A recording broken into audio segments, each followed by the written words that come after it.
Because of the way the brain works, you will always remember your very first roller coaster ride. Storing these new experiences is one of the brain's main jobs. In fact, your brain creates a mental blueprint of every new experience you have. A blueprint for any new touch is stored in one part of the brain. A blueprint for any new sound in a different part. And a blueprint for any new sight in still another part. But as powerful as that first roller coaster ride was, it can't compete with the lingering effects of your brain's earliest experiences.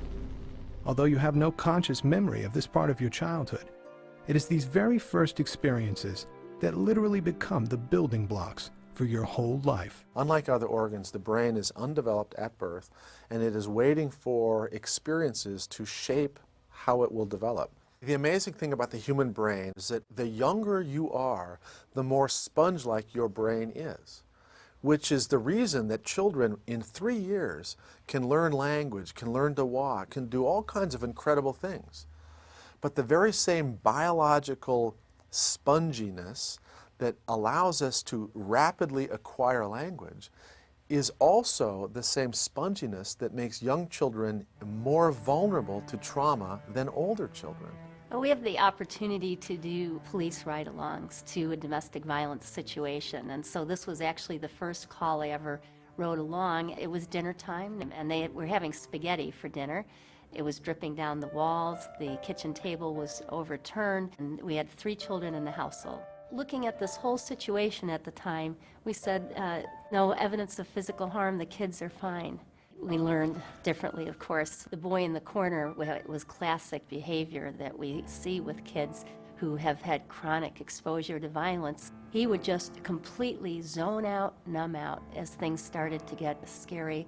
The 6-year-old little girl on the chair blames herself for what's going on, but actually it was 4 years later that we really appreciated who had some of the most profound or severe harm coming out of this situation, and that was the 6-month-old baby who was now 4.5 and had seriously injured another child in preschool. It's literally the opposite of the way most people think about this. Most people think young children, they don't really understand what's going on and they're resilient. But the fact is, if anybody's impacted more severely, it's the younger child.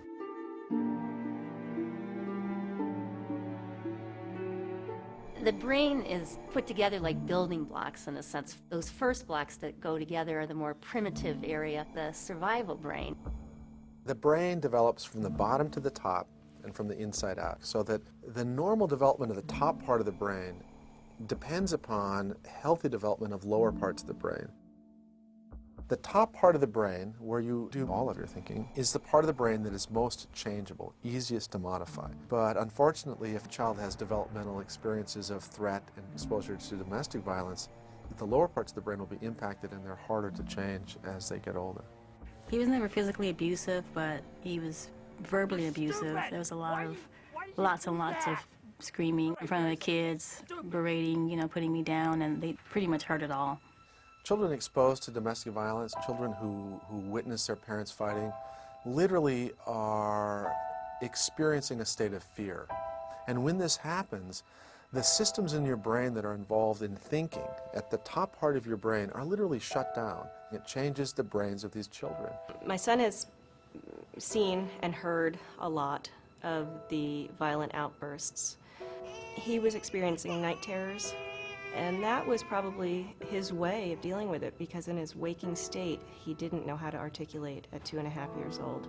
So it was coming through, when he was asleep. When kids are chronically stressed, one of the problems that we see is difficulty in attachment, in bonding, because they're so focused on survival. It's hard for them to reach out and connect with others. My oldest boy went through a stage where he would bully his younger brother and seemingly laugh in glee. He was